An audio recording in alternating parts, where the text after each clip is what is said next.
I'm still not going to tell you about microphones, but we'll get there.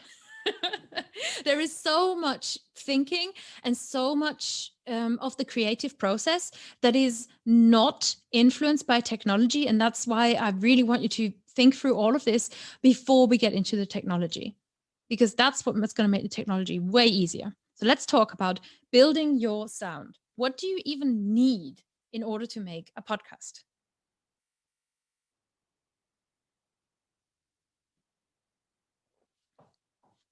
So you've thought about the show you want to make. And now I'm thinking of it as a shopping list, right? What kind of types of audio clips are you going to need? And there are lots and lots and lots of different audio clips types. So I'm going to give you the list.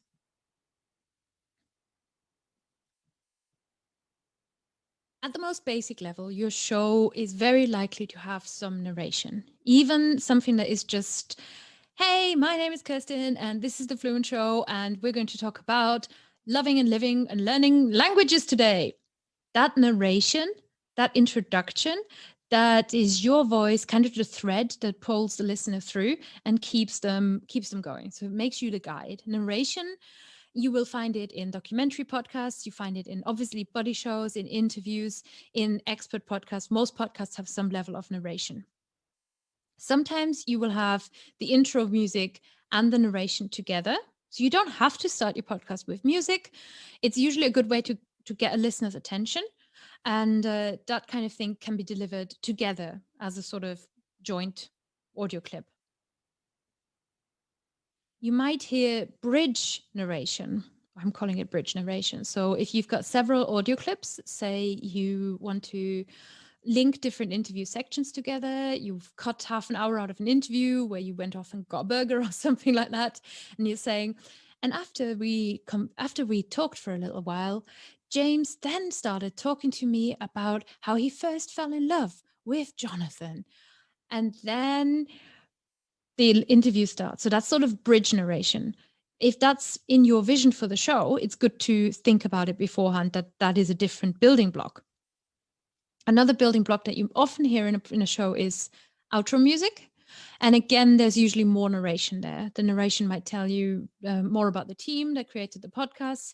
It usually contains sort of basic calls to actions, like come and visit our website, support us on Patreon, join the mailing list, download the latest freebie, whatever it might be. Obviously, a lot of you might be thinking about having guests on your show. So there's two types of interview audio that you will usually come across. Number one is if you've got the guest only. So again, you might just play the guest, and that's usually when you're putting some bridges in between so that you as the host are guiding your listeners through the interview. Or you might just play the interview of guest and host. That's what I usually do because it's just so much easier to produce. You might want to feature Vox Pops. Do you all know what Vox Pops is? It's essentially street interviews or different audio clips perhaps that your listeners have sent in. And I've done this on the Fluent Show. I have got this little mobile recording device and I've taken it to various different conferences. And I just kind of, over the weekend, ask various people, just sort of shove the microphone at them and I'm like, hey, how's it going? What did you learn?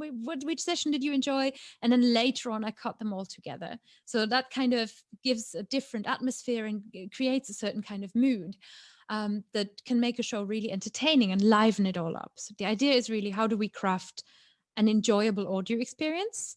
That's the one side. And on the other side, I want you to think, what is my capacity? What am I actually capable within the time that is given to me, within the team, within my budget of actually producing? Narration is a podcast.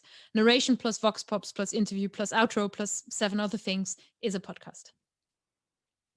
You might want to feature outtakes, sort of times if you've got a co-host, maybe you've got the giggles at some point, maybe you want to pop that somewhere in there.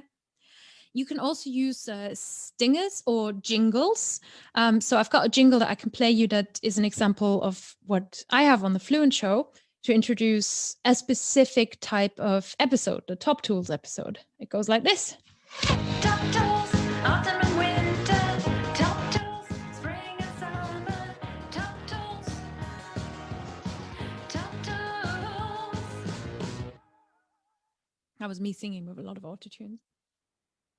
Or you might, again, like we've already talked about, use a sound bed or use a different score. That is roughly your list of available building blocks for building your particularly unique podcast. You can make it as complex as you want, and you can make an episode that uses 7 of these, and you can make an episode that uses 2 of these, and all of it is allowed, and all of it counts as a podcast. Soundbed for those of you who may just want to. So yes, I haven't really got any audio that I can use for this. So I'm thinking something like bird song in the background while you are talking about nature, or episodes that I have done in the past where maybe I've just recorded the room sound of a conference where there's lots of murmuring going on and people having conversations in the background, all very pre-COVID, and you might want to play that sort of on a really low volume while you are talking over it.